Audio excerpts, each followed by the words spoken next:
Okay, everything sounds good. We're gonna, cheers to all you folks out there. Hey, everybody. If you don't recognize this face, that's not surprising because he doesn't really come on to video very often. But if you're on Reddit, if you're on Twitter, if you're on Discord, and probably a myriad other like social media places, you'll recognize Scarecrow, aka Paul. He is my guest today and a fellow RC member. Previously, I had Derek on. So in this episode here, whereas Derek and I had a common theme that we were going to talk about, Paul and I are going to talk about a myriad of things, of which I'm not even really going to be controlling the topics. I'm going to actually pass that over to him. We're going to talk about things for about an hour, cover some things previously mentioned in the Derek interview, talk about some new things, talk about us individually. And the goal here is to give you insight into the machinations, the parts and bits of the machine and how all the individual cogs are working. And, you're seeing the end result. This gives you a peek behind the curtain of the illustrious wizard. So, all right, Paul, my man, where do you want to begin? We got a whole hour. So we were talking before this, just like show notes style, talking about like my history. For those that don't know, I came into the format through Reddit. But we were talking about the previous episode with Derek and how one of the topics touched on there was like, who are the RC? So that's kind of why I'm here. And why do we make the decisions we do? Why do we kind of take the generic stances we do where we're a bit conservative? Like, what is the in purpose of that? Um, and just kind of talking about the roles of different members within the RC. And so, like in the previous episode, Clay and Derek were talking about like their stances on the background decision and why different things were important. So I didn't necessarily want to keep harping just on backgrounds, but kind of take a more step back view. And we can talk about some of the other major decisions, such as like Planeswalkers, for example, if we want to touch on that. But just talking about like kind of my role in the community, how I've been involved with making and not enforcing the decisions, but how that information is related to the community, that information is continued to be distributed over time, and the attitudes that come with that.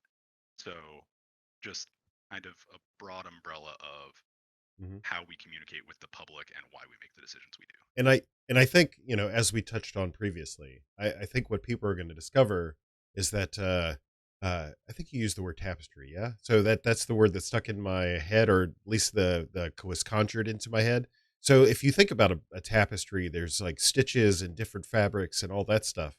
Um, each member of the RC is always going to approach things differently from the other members. So if if there's an expectation that every member of the RC is going to have groupthink and think alike and go lockstep and all of that stuff, that's never going to happen. We're all individuals who interact with this game in a different way, and we're bringing those experiences together. And basically, you're getting the end result on paper as we publish the articles or type it out on Discord or what have you. Is basically uh, the report, the end result of what we came up with, trying to synthesize 10 or so voices into a specific thing. We all bring something different. That's why you always hear like our buddy Dave Alk is always uh vocal about the casual component, as it Yep. were, of just like, damn the RC. I mean, he's a member of the RC, like damn the RC, we're gonna do what we want, that kind of stuff. I love that dude for that. And that's the thing, like, um we are always going to have those dissenting opinions within, some people more vocal than others, and that may or may not be a cultural thing. So yeah, let's see, where to begin. Where to begin?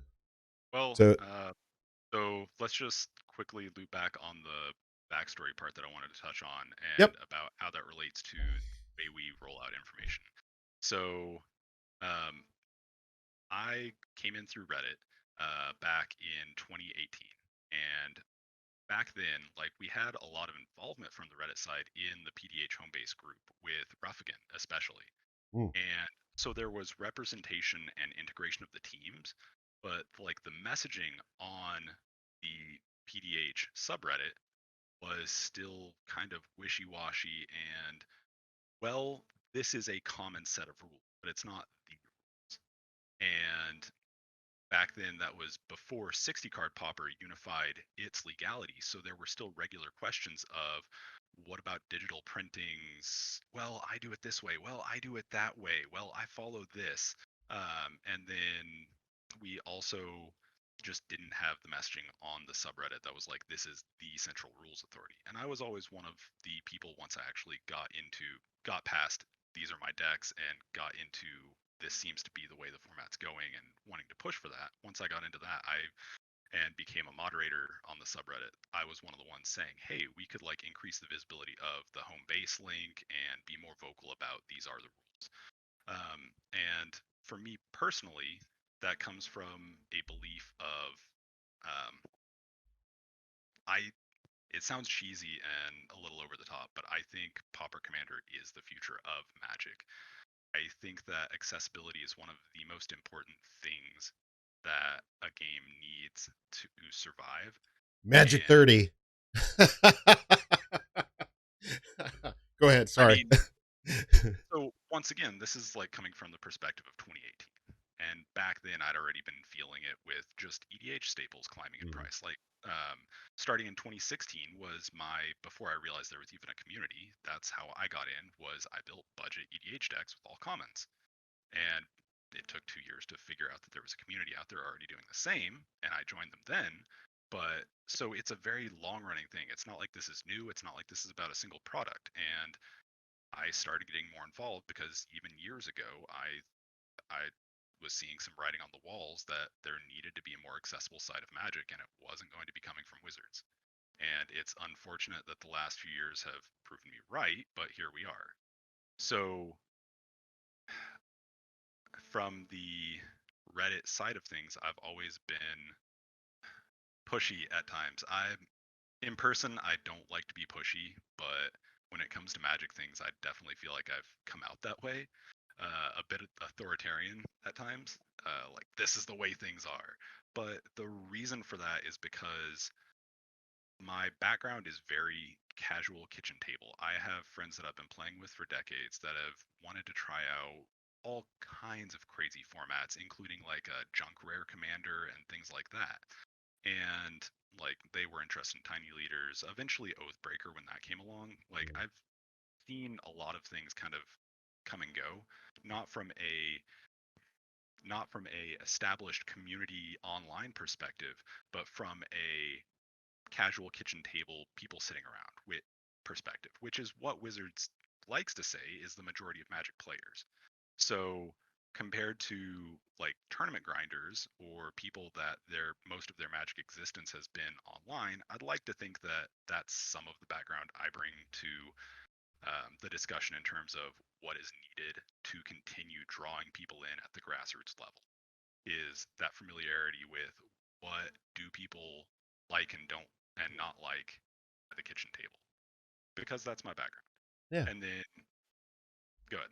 No, I was going to say I'd like to think still like as one of the people beating the drum and making the most noise on the interwebs, I would still like to think that, and I would almost prefer that for PDH, the vast majority of players are still the silent majority out there playing at kitchen tables, occasionally interacting with the internet, doing doing the home games. Yeah. I would still like to think that. And so my kind of niche that I fill in terms of how the RC relates to the public, in addition to the article writing, setting that aside, like I'm wordy as all get out, and sometimes it's a problem.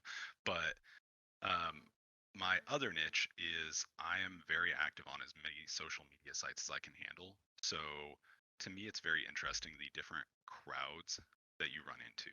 So Twitter is, as I've found out in the last year, is very heavy on the content creator side of things. And Meanwhile, Reddit, you tend to have a lot more people that are, to me, it's like the middle class of the Magic community. It's the people that are heavily involved, but they still are relatively anonymous. Mhm. But they're And doing the work. They're getting their yeah, hands dirty and they're doing the absolutely. work. Yeah, yeah, yeah. Right. And then Facebook, you kind of the commoners, the masses that are a lot more experimental and outspoken at times, but Mm, there's this kind of, well, I've always done it this way, therefore I am correct mentality. And because Facebook doesn't have uh, like the same filtering of visibility that mm, like things like Reddit do, the person that only has their own opinion to back things up gets the same amount of visibility as the person yeah. with numerous sources and There's other people agreeing there's with a them. like symbol, there's not a dislike symbol. Yeah. Right. But what that leads to is that you can get a lot of visibility of dissenting opinions and have good discussions with the people. Mhm, So just by being active on so many sites, I a lot of times am one of the RC members that sees like, oh, we're getting a lot of pushback with this, and this element for these reasons. mhm, And we've already discussed that. Yeah, okay, we're good. So we do have feedback mechanisms, and I'd like to think I'm a valuable part of that.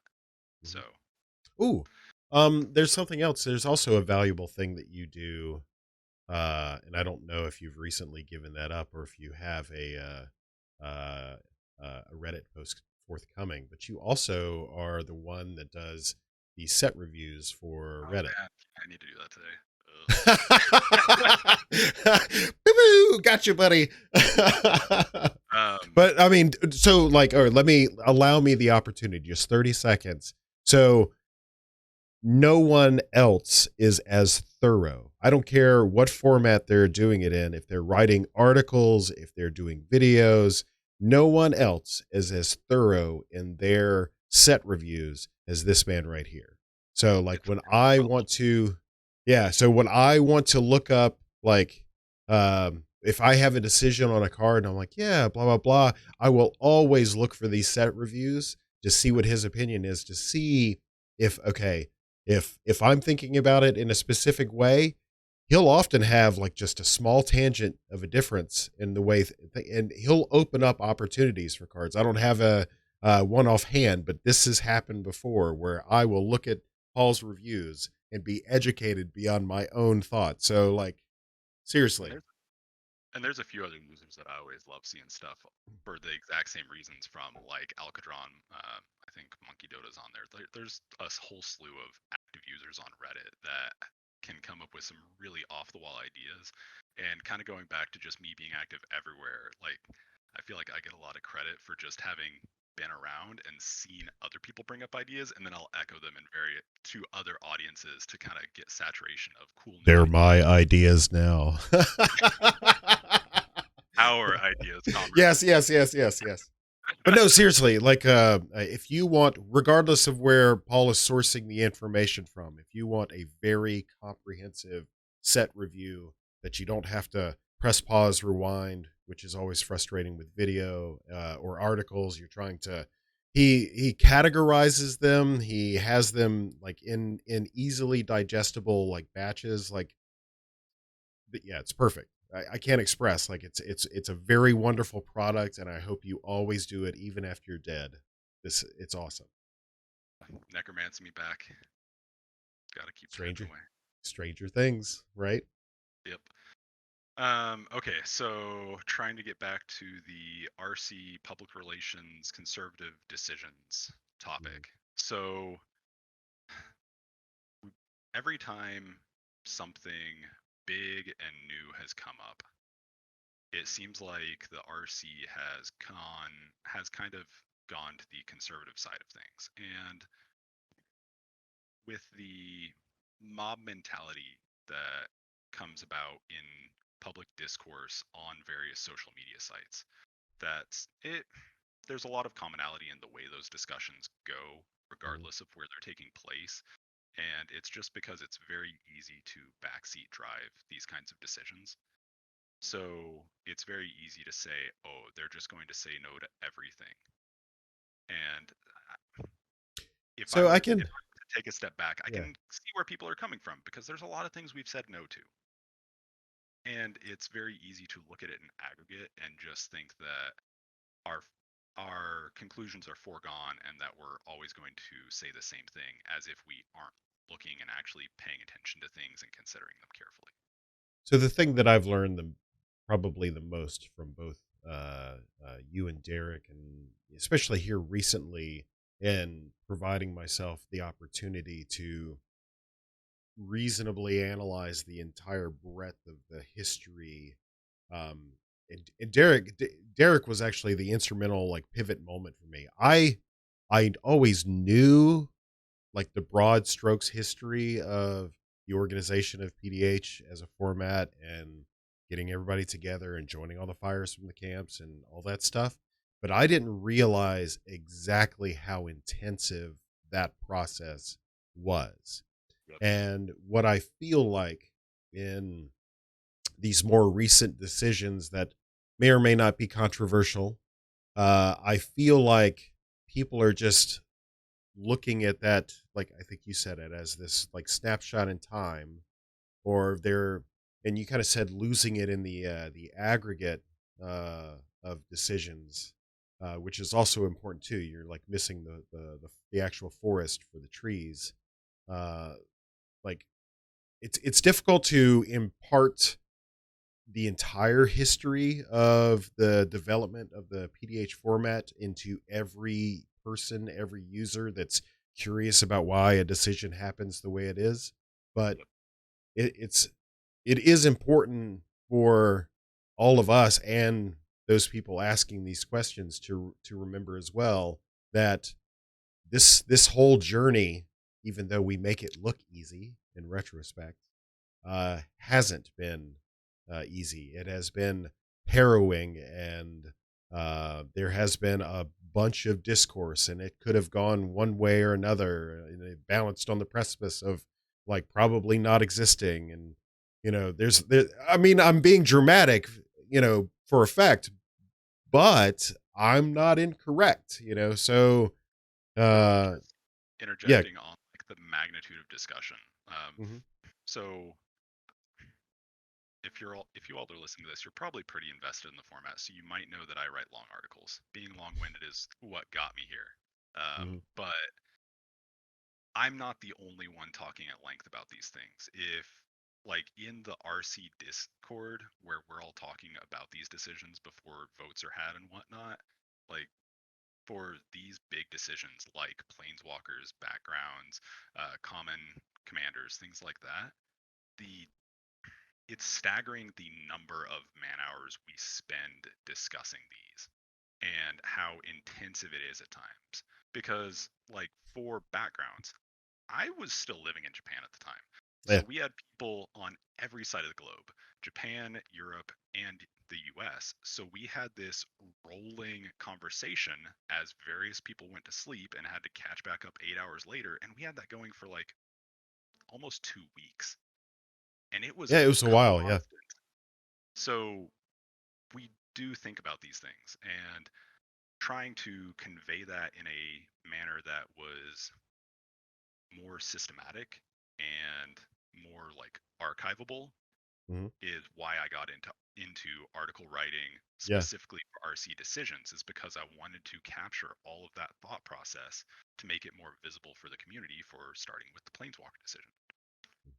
And we are not, as much of besties and stuff like that we seem like on the outside, we are not all good friends. And we don't always talk to each other in the most respectful way.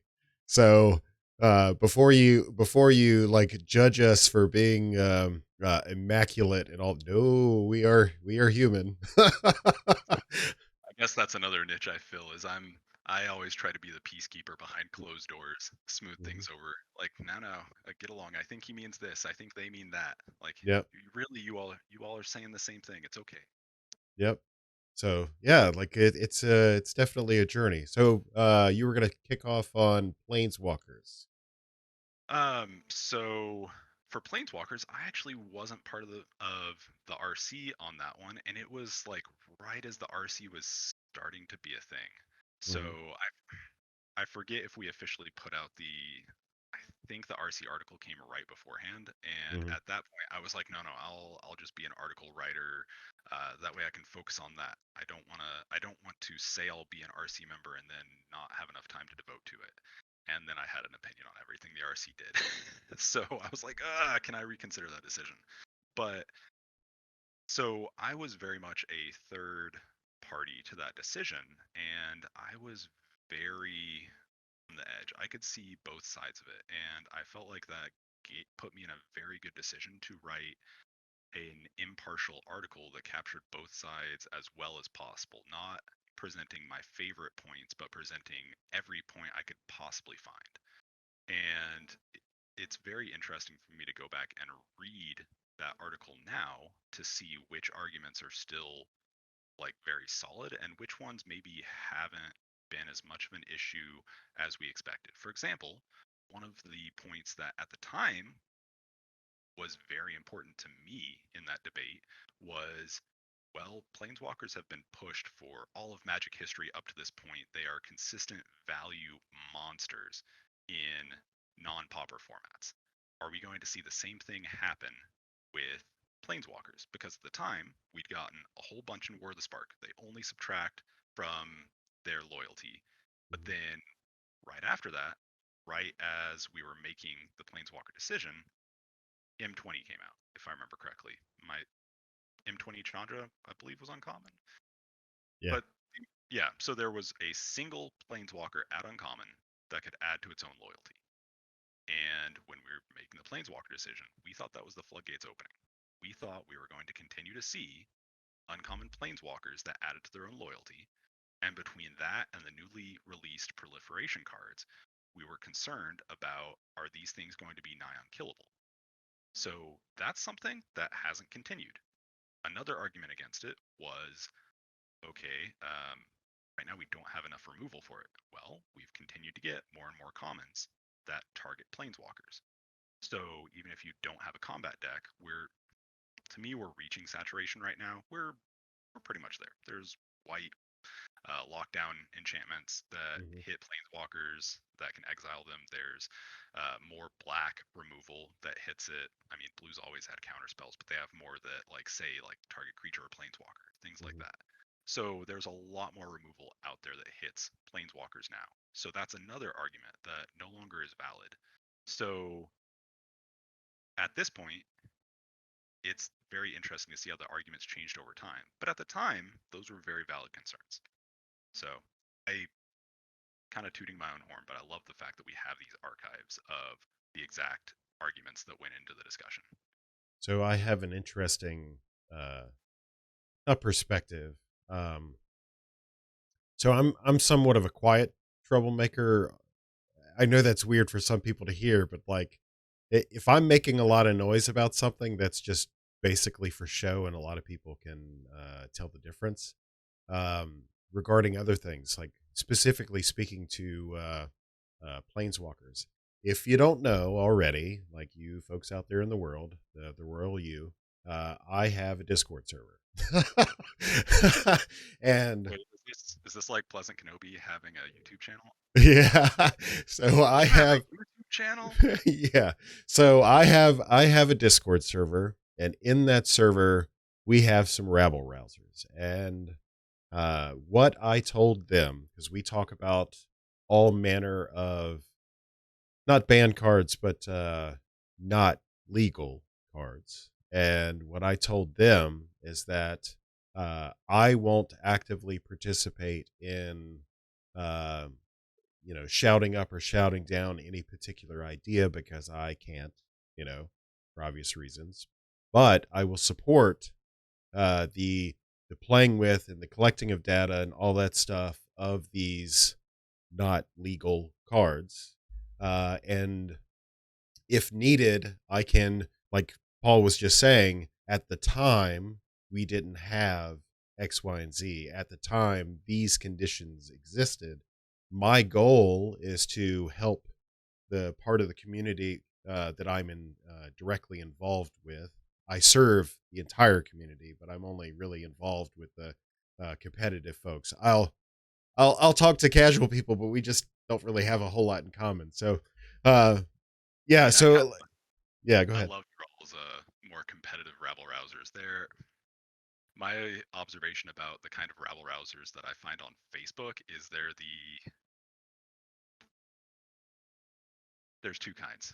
There's Hmm. the ones that hear opinions and accept them, and then there's the other kind that almost every time we've had a major decision, there's been at least one person that heard about it and decided that it was their mission, even though they had never been involved with the Discord, Reddit, Facebook, Pauper Commander community before, that they were going to go on a crusade and change everyone's mind on it. And it's really interesting to watch these things happen Hmm. because they almost always disappear after people don't flock to their side. And one of the things that was brought up in your and Derek's conversation was why do the RC, why are the RC the people making the decisions? And one of the historical things that just a window into right before the RC was formed, we had a fairly small group for a while, and we went through several rounds of trying to recruit new article writers. And like me and Alec, we were both involved in articles, and that's how we got into the RC. So we were actively trying to bring more people into the inner circle, and the people that are here are the people that stuck around because we had, I want to say, two different rounds of people that came in, and almost every single one of them was inactive in the community within a year.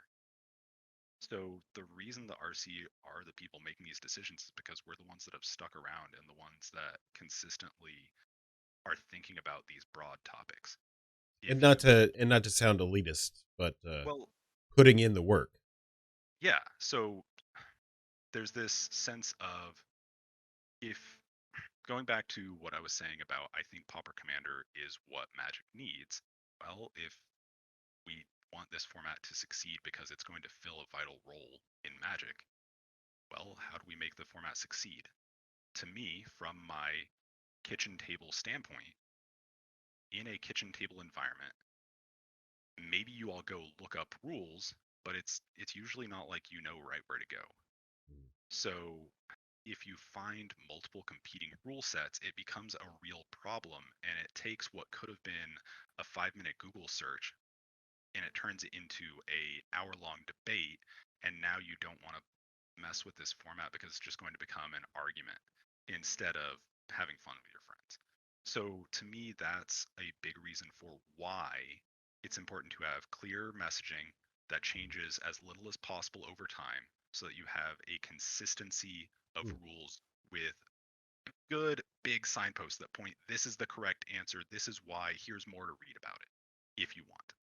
It's about providing easy answers as quickly as possible for people that aren't necessarily ingrained in all the communities that we are, that don't know all the right sites to go to. Mhm. Like Ruffigan, the guy that got me into being a mod on Reddit, that drew me in, he was one of the people that was originally drawn in when the home base was started, and I have gotten all my history lessons about the format from before I joined, mostly from Ruffigan. That guy is amazing. But one of the things he does on the side is he keeps up the MTG wiki article on Pauper Commander Mhm. and is constantly having like the little notes discussions below it, like with the sources, like this is why this is the way it is. And like, so somewhat recently, I want to say it was like a little over a year ago, maybe, they finally changed the wiki article from uh, 16 or 18 commander damage to no, it's 16, because for a while it was listed as the most common is 16, but some people play with 18. So there's a lot of little vestiges that over time have slowly been consolidated and cleaned up for better, clearer messaging where there's less room for arguments within playgroups. Mhm. The point is to let people play and enjoy with as little problems as possible, as little Mhm. room for arguments.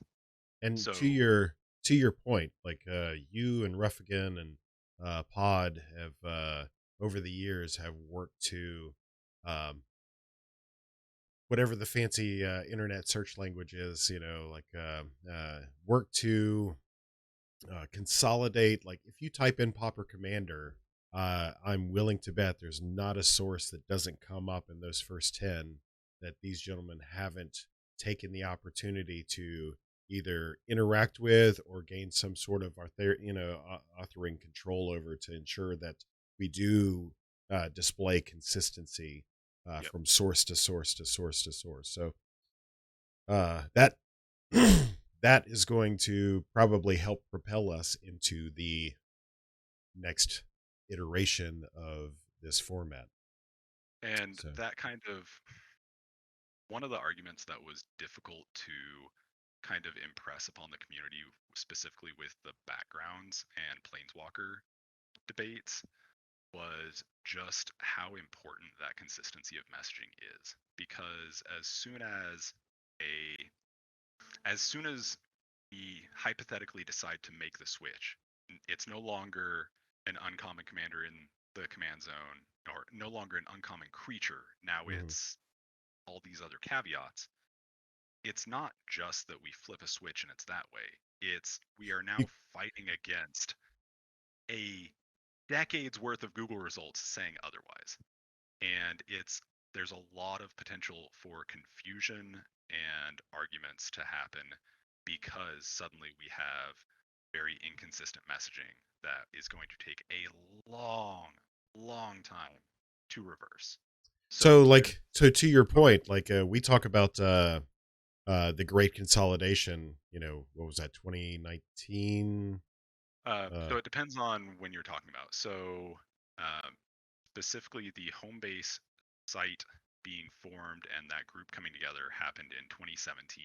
So Mhm. I know the sites, we've lost kind of our archive for the moment because Pod's been doing his magic to Yep. redesign the site, which is helping lower our cost and make sure that we can keep the site up forever. We've gone from um, more than $100 a year to pennies, and it's excellent for just we will never have to have ads on the site.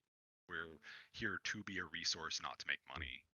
And Yep. the fact that we've got that Whoops. redesign done is amazing. Odd, It is. there are Yeah, absolutely. So the point that I was driving at, so if the consolidation began in 2017, in some respects, it hasn't ended. It has been a yeah, perpetual and yep, continuous effort to get all of these streams of information aligned and singing the chorus of yep, the same information. So, for I want to provide that example to the listeners, e.g., watchers, what have you.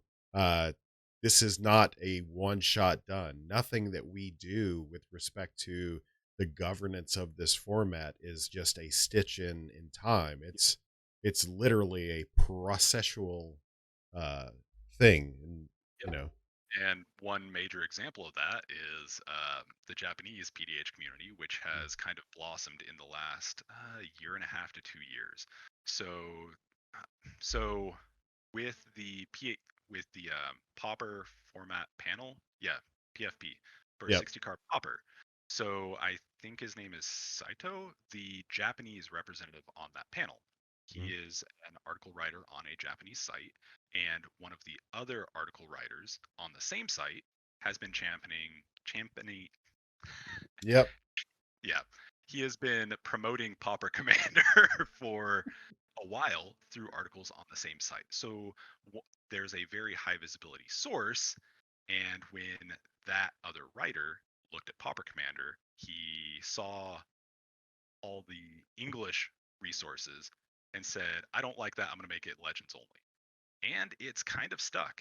So the growing community in Japan is kind of two minds. They see, oh, there's the foreigner overseas rules that accepts non-legendaries, but if I were to just pull an educated guess out of my butt, I would say that probably 75% of Japanese PDH players are playing legendaries only for commanders.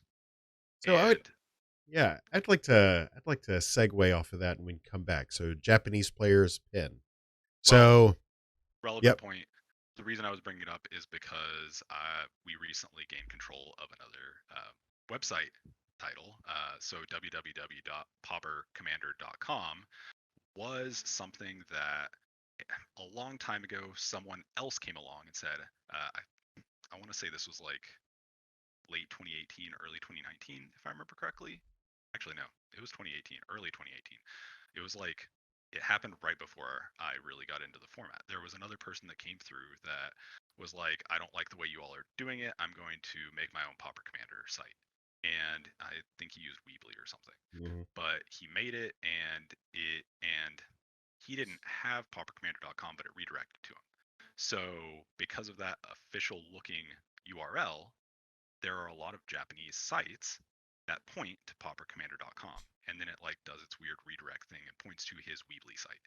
Yep. So we finally acquired paupercommander.com to still try to consolidate our messaging to where just seeing that official looking paupercommander.com URL isn't misleading people with a rule set of a discontent that created it and then abandoned it back in 2018.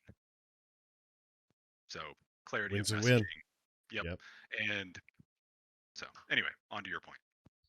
So I hear all the time, and I'm sure that you guys who have been here longer than I have heard in perpetuity this tendency to want to play PDH from a legends only perspective, and the most consistent rationale that I'm hearing is I want to be able to play with my EDH friends. So I would contend that if you're playing with your EDH friends, that you have the opportunity to rule zero because likely they're casual. So you have trying to poke holes in the rationale there, but also let's look at it from this perspective. If you're only considering legendary uncommon creatures for legendary uncommons, let's just stick with that. Legendary uncommons for the selection of your commander. You're not really playing PDH. You're Yeah, and playing that's something. your goal is to play a low budget, low tier EDH. So And go that's ahead. something that I've brought up a lot in discourse when I'm talking with like artisan commander players or budget commander players. Like r slash budget brews is a wonderful, very welcoming The subreddit. subreddit, the subreddit, Yes. yes. Yeah. R slash budget brews. Yeah. So I think they upped it to $100 like a year ago or something, but for the longest time it was like specifically this whole community is EDH decks under $50.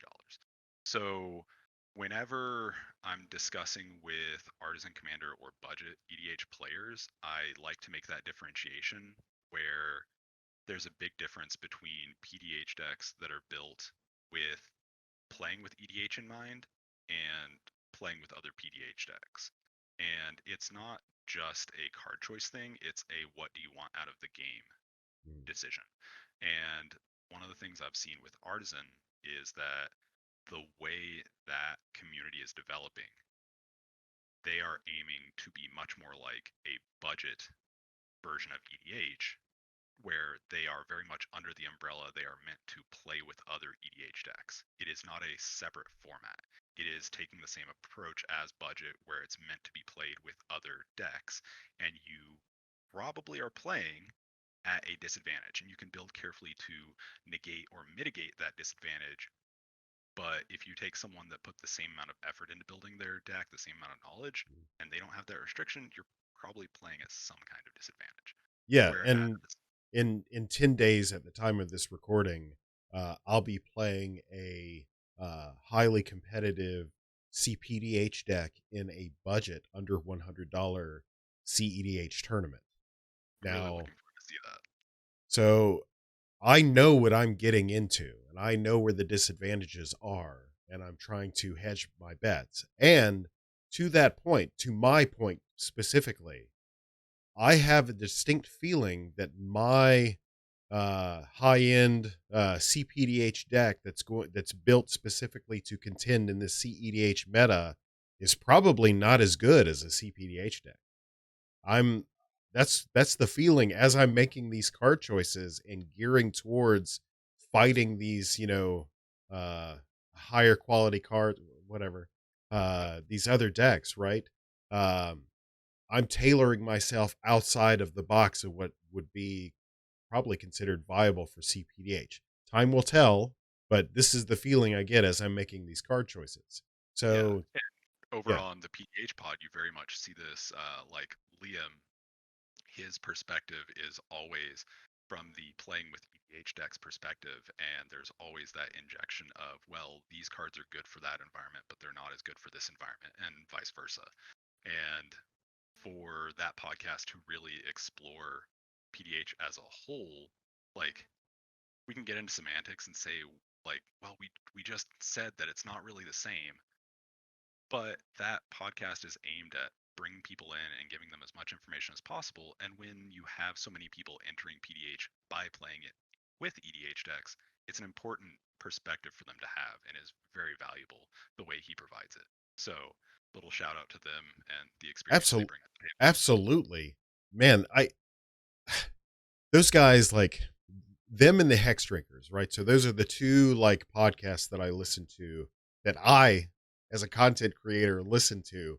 The quality on those two podcasts, both in technical and in information, is outstanding. So if you have the opportunity, after you watch my videos, of course, go go listen. The PDH pod, the Hex Drinkers. Hex Drinkers are CPDH focused.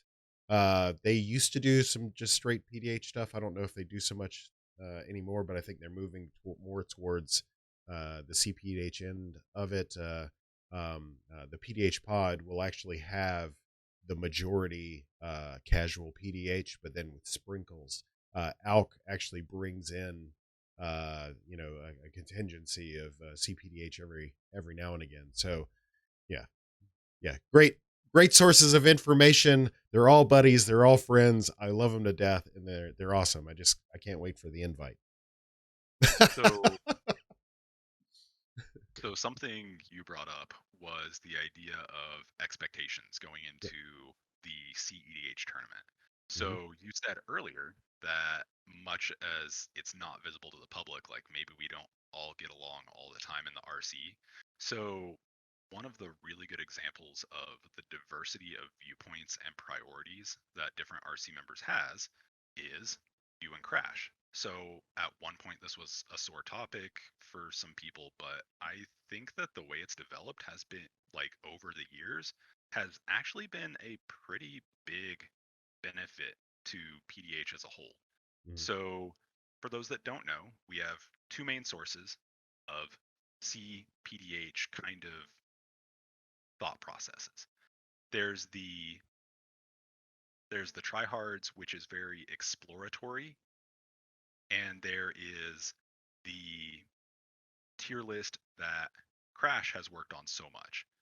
And from the outside looking in, or for people that are just being introduced to the topic, it's very easy to look at Crash's list and see it as gatekeeping. And being the peacekeeper that I am, um, just an advocate for Crash's style, his viewpoint is that he is very worried about protecting people from a negative play experience. And all of this, no, that's not on the list ideology is coming from a viewpoint of he wants people to know what they're getting into. He wants them to have somewhat accurate expectations. So if they build something that is on his list, he can guarantee 100% this is what you can expect going into a CPDH game. And if something isn't on his list, it doesn't mean it can't be competitive. It means that he hasn't been convinced beyond a shadow of a doubt yet. So he is worried about someone picking it up, thinking it can be competitive, and getting absolutely stomped and being frustrated that their expectations didn't match what they found when they entered the game. So, as much as it can look like a negative mentality looking at the tier list sometimes, it comes from a very positive place of wanting to protect people and give them the best play experience possible.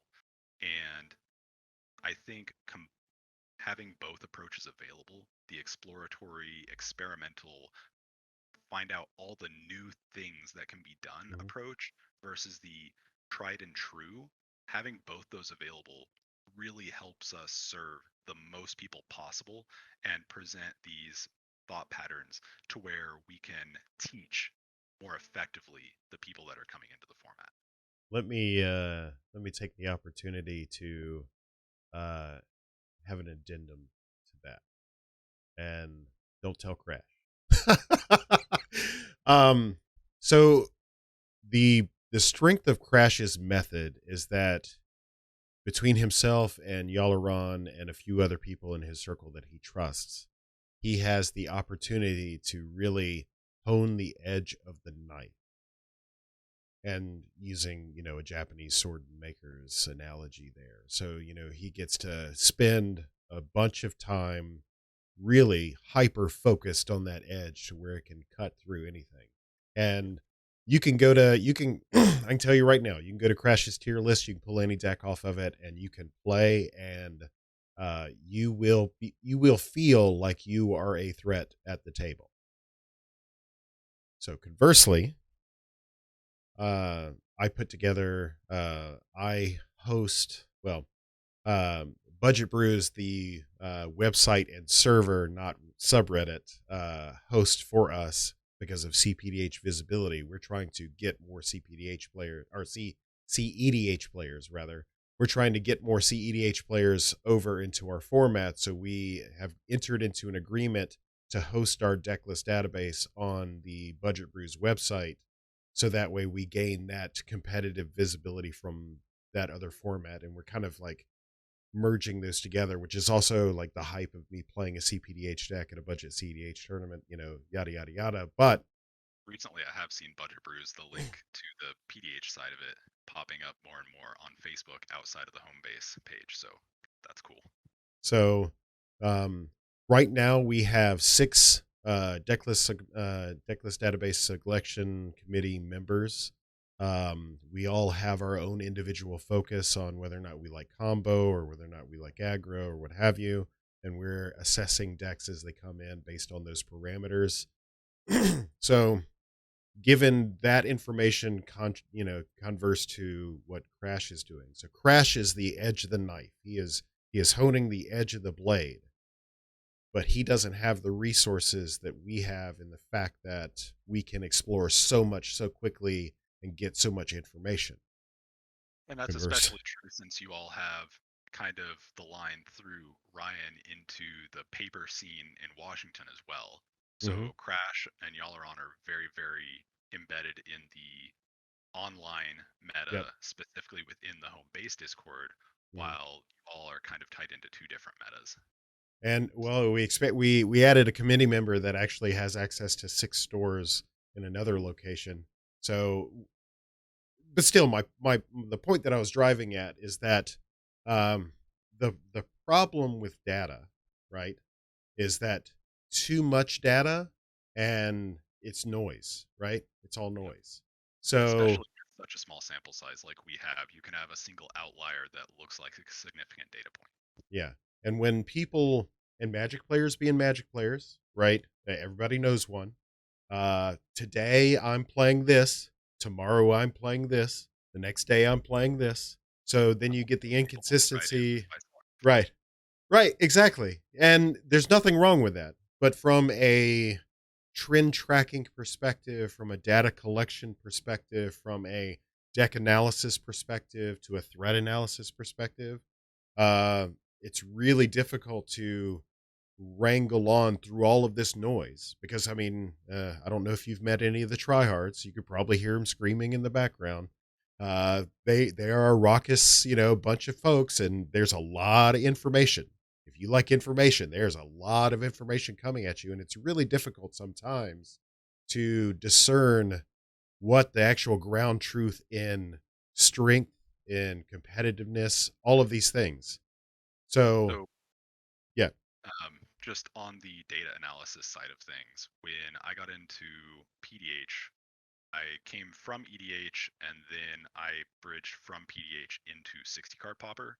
So while my background is kitchen table, I do have some exposure to more competitive 1v1 formats, not in a tournament setting, but at least playing some. And I really enjoy the sheer quantity of data available from the MTGO Pauper scene. And I have been absolutely flabbergasted in a good way by the sheer amount of discourse that happens to do with that data.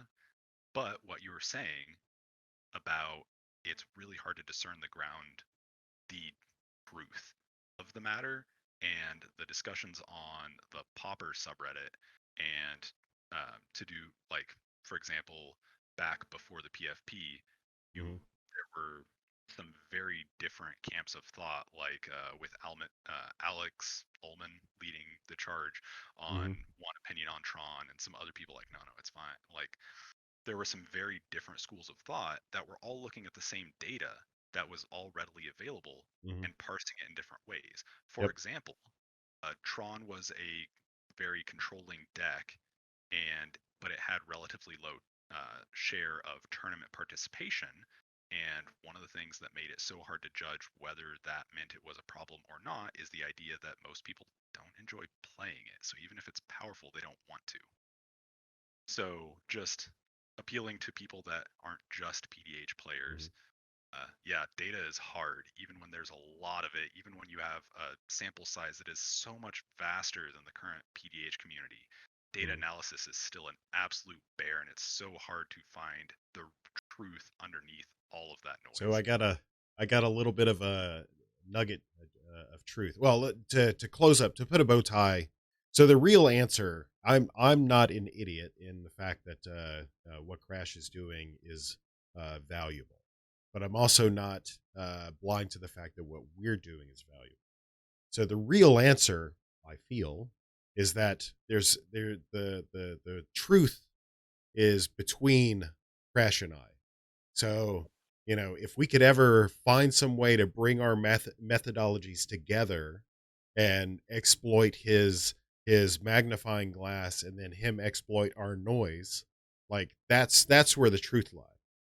And I So, feel like the I feel like from the outside looking in, it's easy to say that your all systems are separate but equal right now, and insert segregation comparison here. Segregation bad, separate but equal can never work. Like, sure, there's that parallel, but I don't think it's actually set up that way right now because of the community.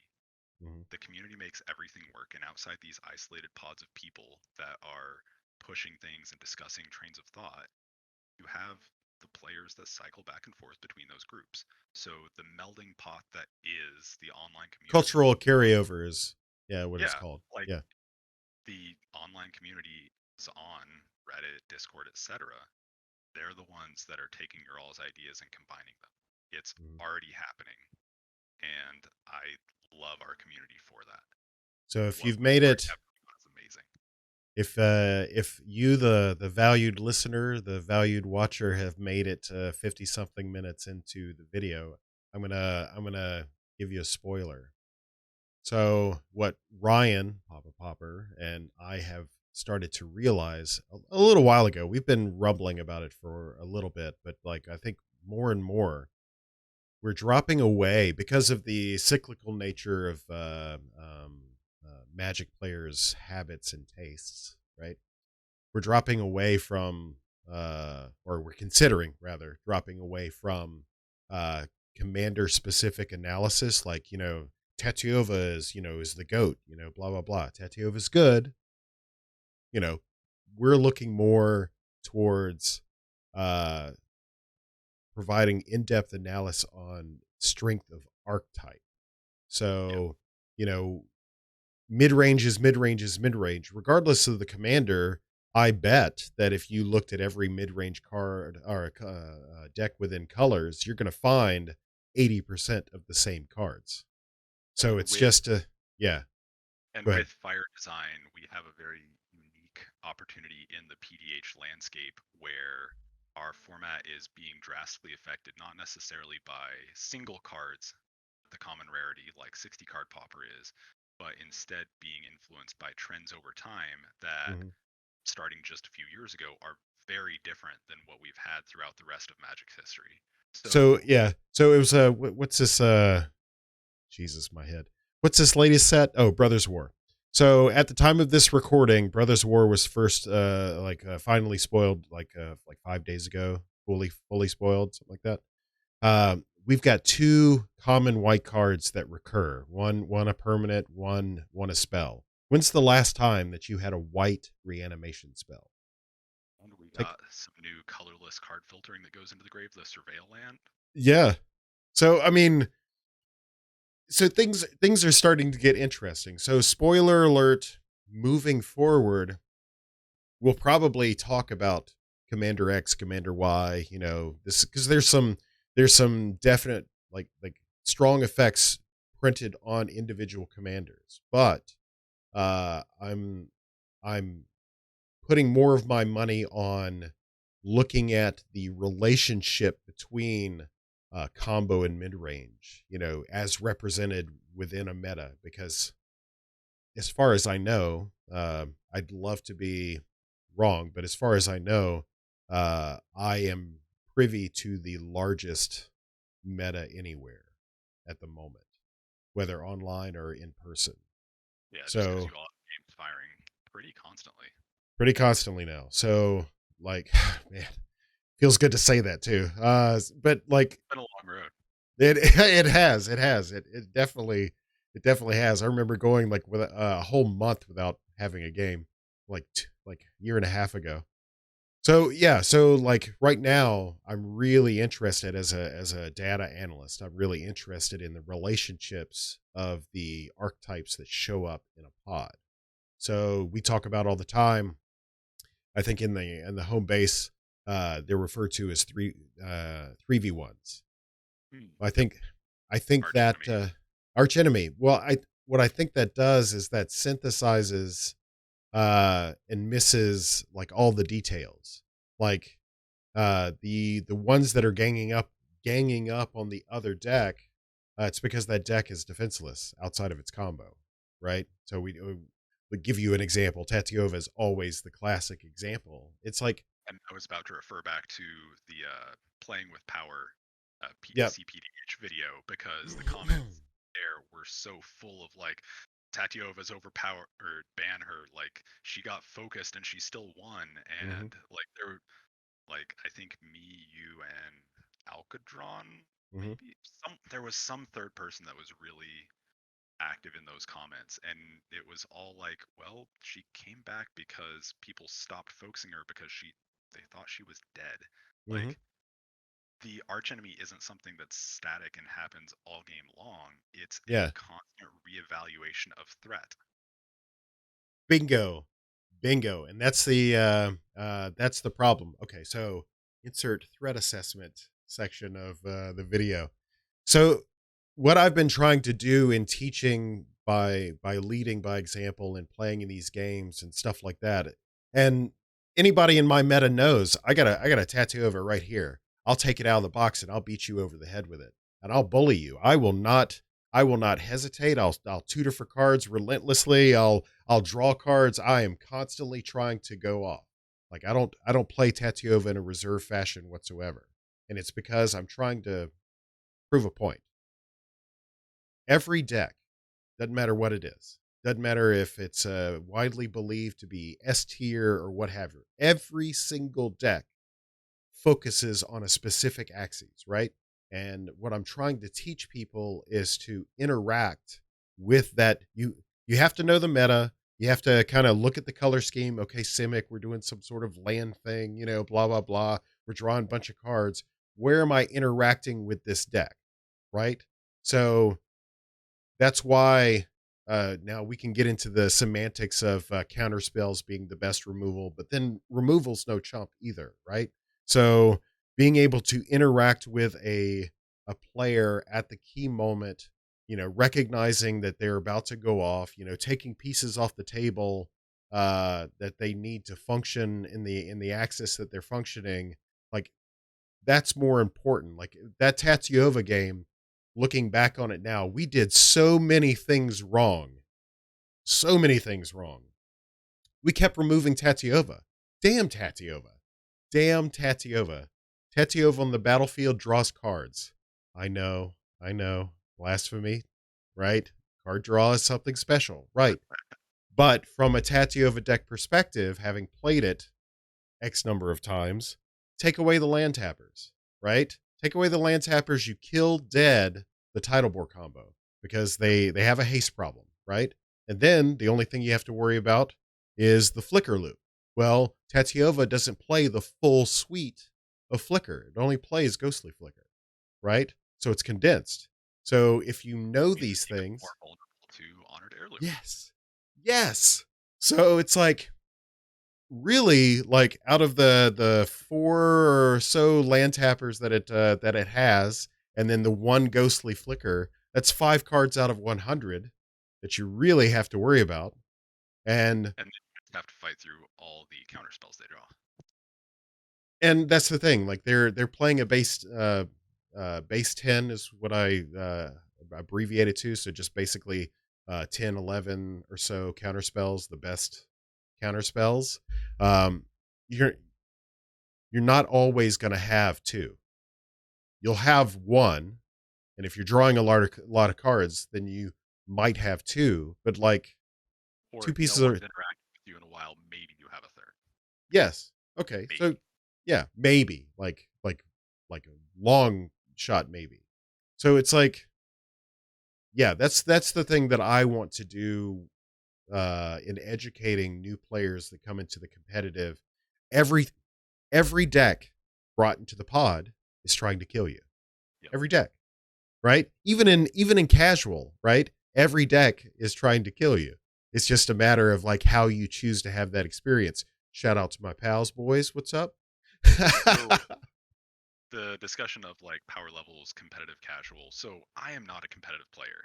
And one of the reasons that I'll say, which is actually kind of incorrect, I like to say I just don't like counterspell wars, but the real issue isn't that I dislike counterspells, because I love my tempo permission decks. Like Alcadron's Bird Horse deck, I actually built his list so I could try it out in paper because I like giving decks away to people when they're interested. So I built that one specifically so I could try it out a few times and then give it away. And I love decks like that. I have a few EDH decks that follow a similar principle. I don't actually dislike counterspells. What I really am lacking is the patience to evaluate how many counterspells I think X, Y, and Z players have. The amount of patience and attention to detail and maintaining facts and history in your mind from the last 3 rounds, it's an incredible mental exercise, and it's a very social game. It's a very social game. I've heard people say, well, I don't like politics. Well, you not liking politics doesn't mean you don't like to communicate. All I'm asking for you to do is communicate with me. And before I reach a major decision point, I'll just kind of put out a feeler and say, okay, this is my assessment of the table. How do you feel? Yeah. How do you feel about my assessment of the table? And what I do is, hey guys, I think that's a threat. And sometimes, or like someone's pointing at me and I'll be like, well, I mean, sure, my thing is a threat, but that's bigger. And so think about the stereotypical, like, common sense blind engineer. That's kind of me. I'm not worried about what's going to get me an edge. I'm worried about what the objective truth of the table is from the public information. And there's been a lot of people that I've played with over the years that have not liked that approach. They assume that every word out of my mouth is a lie or trick or something like that. Okay. So do you have anything left on your list? Have we covered all the bases? Oh. Yeah, he dropped out. I'm going to get him back real quick. Okay. Boom. We're counting. So, Paul disappeared for a moment and now he's back. So to revisit the question I was asking. I was like, do you have anything else on your list that you would like to cover in these last few minutes? So just circling back around to the idea of why we make the decisions we do. Um, as an RC, we are not operating in a vacuum. We're not solely looking at PDH for PDH's sake. Mm. I mean, that's important, but we're also drawing inspiration, ideas, and lessons learned from other formats. Like when Oathbreaker formed, I was reaching out to them. Like, whenever your population exploded, what lessons did you all learn? And one of the things they stressed was that the rapidity of their responses to rising problems was something that very much helped the community continue growing during that brief spike.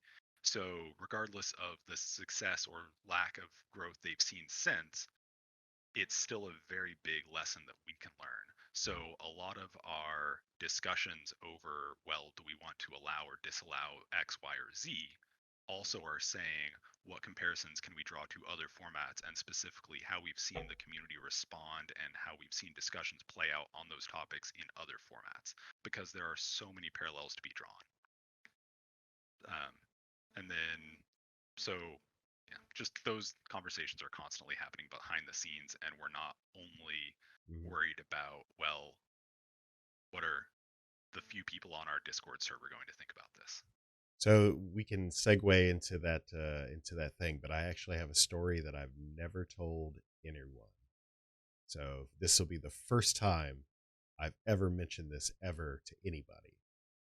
Right. So it's not like a dreadful secret or anything like that. So the day that I was selected to be a member of this RC, the day I sent a Facebook messenger message to Sheldon Minery saying, "Hey, we're both veterans because veterans like to identify each Yep. other. We're both veterans. I'm humbled in the fact that I was selected for this committee. And do you have any advice for a new, format, or rules committee format, member? Do you have any advice for me? Any sage advice?" And he goes, "Yep, have a philosophy document and live by it." I might put it up in the thing, I might not, but like that's what his words were, and I never forgot that.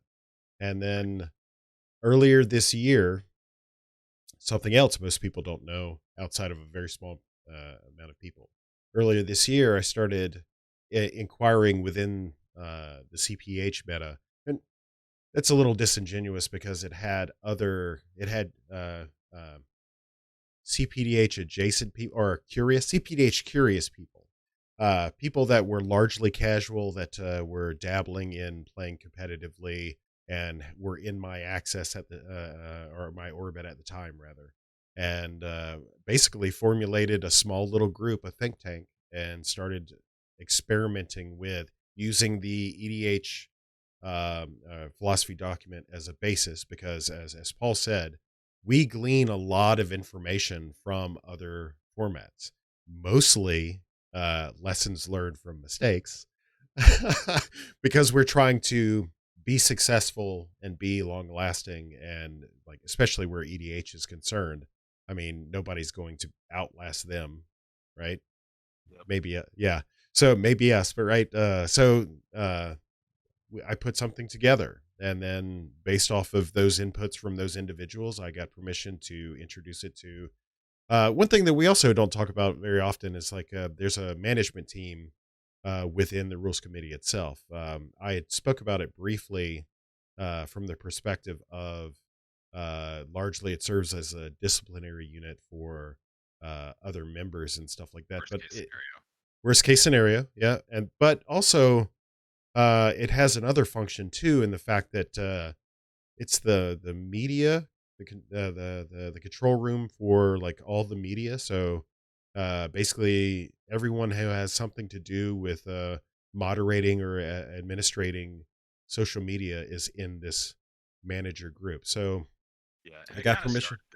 Yeah. it kind of started as, well, we need to be able to share problem children stories from Mm. our various pages, like not not within the RC because they don't care. They aren't necessarily the people that are taking the admin actions, but Yep. like, oh, this user's causing problems and I see you're having someone that's causing the same problems. I think these two accounts are the same person. Mm-hmm. Do we need to ban? Like, it started off as just like mod admin discussion kind of area and not flooding the RC chat with that kind of stuff. So within this small group of people within the RC, so a smaller circle, I shared this to get feedback from Paul because Paul is such a prolific writer, and I try to be perfect. I try to be perfect in my expression, not necessarily perfect in my word choice, and I think that shows. So having Dave's touch and having Paul's touch and all that stuff on this document going through, And this was and happening in parallel with the background discussions, and we had yes. also had, I think it was Derek. Yeah, I think it was Derek that also mentioned during the background discussion, like, you want to know what would really help? A philosophy document. So, So yeah, go ahead. so whenever Clay brought it up, I was like, oh yeah, I've been meaning to talk about that too. Crap, let me go do something. So you had the approach of, let's take the EDH version and see how well it applies to PDH. And I had the opposite approach of, well, here's the EDH one. We haven't been using this, or this. I have issues with this because of lessons learned and how people react to the way it's implemented. I think we can do better. So I kind of tore theirs down to the ground and built it up with, well, how have we actually been practicing stuff within our rules committee, and what have various members expressed as being important to them, and tried to not just build a mirror of what someone else found to be effective, Mm-hmm. but instead tried to capture the essence of what had been effective already for us as a group through our already multiple years of history. And once we had both of those drafts, we put both of them in the broader RC chat and had the discussion there about what points do we like and don't like, what wording is good and bad, and we ended up getting a, if I remember correctly, I took yours as the basis Yeah, you and used my structure and then you added kind to of it. threaded my points in. Mm-hmm. And so just going back to the idea of, we don't work in a vacuum, we are considering other formats, other approaches, other mindsets, and everything we have built is collaborative. And thanks to various parts of the community that have helped. And as much as it seems like we're men in the high castle Mm. sometimes, we can never separate anything we do from the community. No matter, even if we tried, we never could. And my goal is to never try to do that.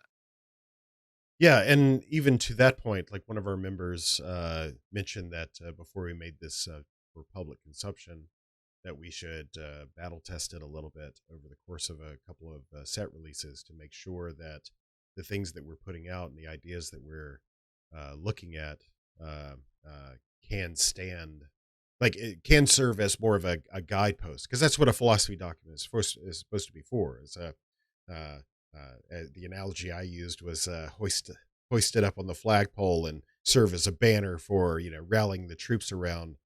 But that's what it is for me, and for Paul, it might serve as a stalwart against just being having jerky reactions to things like be the calm in the storm through future background discussions and that sort of thing. So And and at the same time, it's not about defending our point.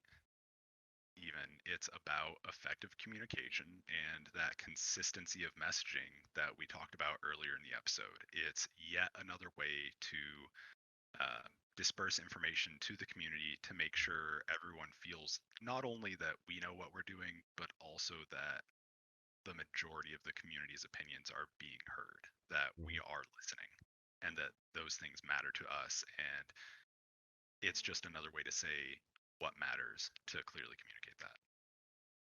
Yeah, that's a perfect way to to end this video. So uh, don't harass myself or Paul. You're not going to see the damn thing until it's ready to be released. But there is a Well, I working mean, document. Yeah. we haven't had anything too contentious since backgrounds. I mean, Mhm. as much as those keep us in a job, we prefer not to have things that are so contentious. Yeah, and by and large, like just to hit some high points, the philosophy document is not going to outright state that these are the criterion for banning a card. Oh That's yeah, not what it's it's a lot of for. it's a lot of lawyer speak of, well, this is important and we'll look at this, Mhm. but it's also, kept in check by this and this, and sometimes we also Right. consider this. It's a lot of possibilities and many things to consider. It's a list of, so it's, in some ways it reads like a more generalized version of the articles we put out. Hmm. It's, well, these are all the things we're going to think through as a baseline, We're and drawing the we'll, box. We're drawing the box. That's all we're doing. yeah, Is just drawing the box. and The we'll think box outside of will, it, but this is at least the majority. right. Yeah, this is the box. This is what Pauper Commander is. And whether or not you're on this part of the box or that part of the box, or you're still within the box. And that's the goal, is to just compartmentalize the format on whole, so that way to what Paul was saying, it's clear and understood what we are, what we represent, not only where we've been but where we're going. So it's all of these things. It is you if you can imagine, trying to orchestrate that through like 10 different people is, not the most easy thing to do. Yeah, that's actually something I did have on my show notes. So going back to the idea that rapidly having responses is important. So whenever you were discussing with Derek, um, you very briefly mentioned the idea of, well, it was a 6-4 decision to uh, to have backgrounds the way we ended up doing it.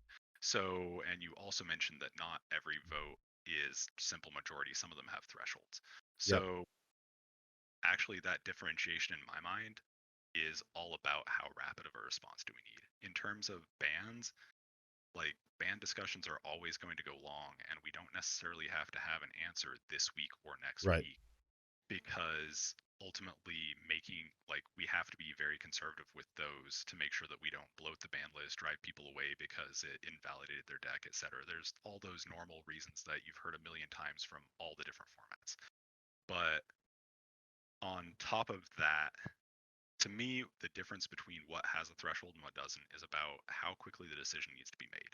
For bans, we're going to be conservative, and the decision doesn't need to be made this week. We can take time to make sure that we're making the right decision.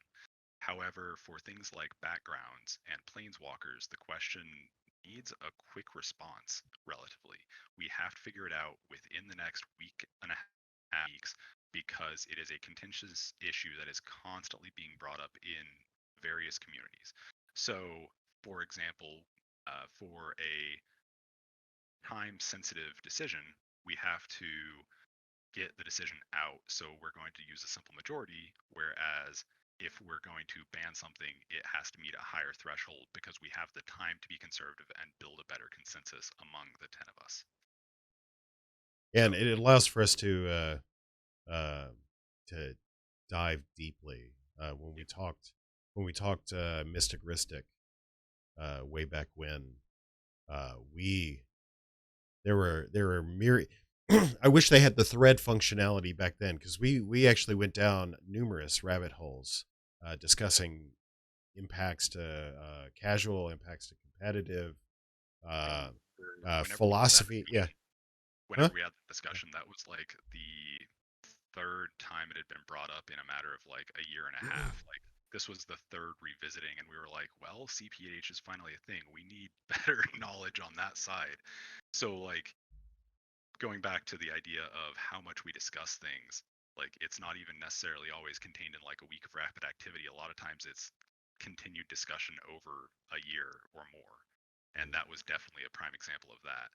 But the idea of taking more time to evaluate bans and discussions like this, it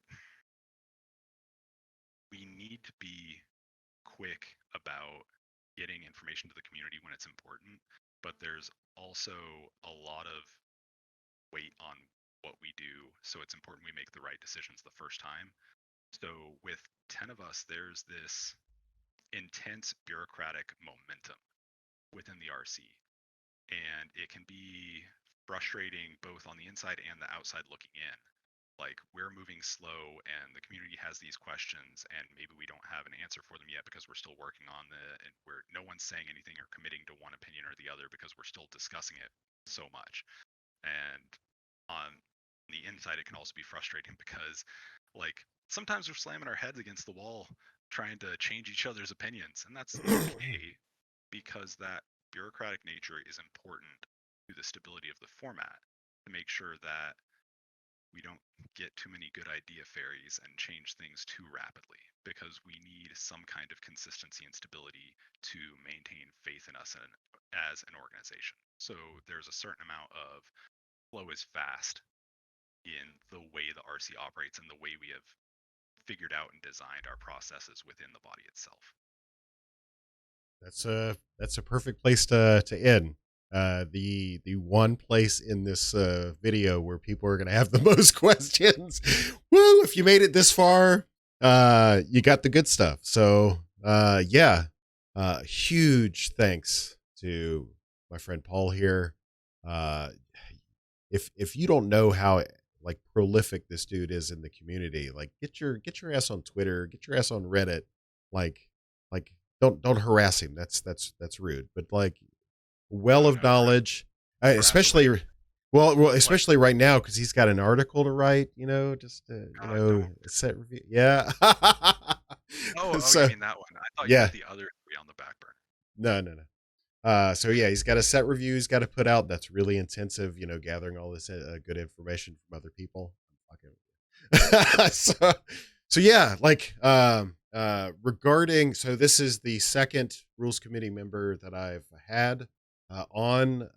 There's some, so Dave's on the list, but Dave's on the list far down. I'm looking to actually get some other like lesser known ones on, you know, just if they'll indulge me and talk for a minute, so that way we can gain perspective on our perspectives. And that's the thing, like this isn't meant as a crystal ball, like, okay, well Clay votes this way and Paul votes this way and Dave votes this way, because that's the thing, like I play devil's advocate all the time, and it's usually to convince myself that I am making a choice from being true to my authentic to my own perspective, as it were. Yeah. So, and like talking about the kind of authoritarianism that being a mod or admin kind of brings with it, like, we aren't, just because we're bringing down the hammer hard and saying this is the way things are, doesn't mean that that's necessarily what we voted for. Correct. Yeah. So, yeah, keep the faith, friends. Keep the faith. It's all right. So, Paul's going to send me links to his socials, Twitter, Reddit, you know, what have you, so that way you can click the link and magically appear in his dining room eating his food, and and they'll appear in the bottom of this video, which is actually getting released tomorrow morning. So be quick with the links. So until the next time, friends. Yeah, thanks for having me. It's been a blast. Absolutely. All right, hit the stop.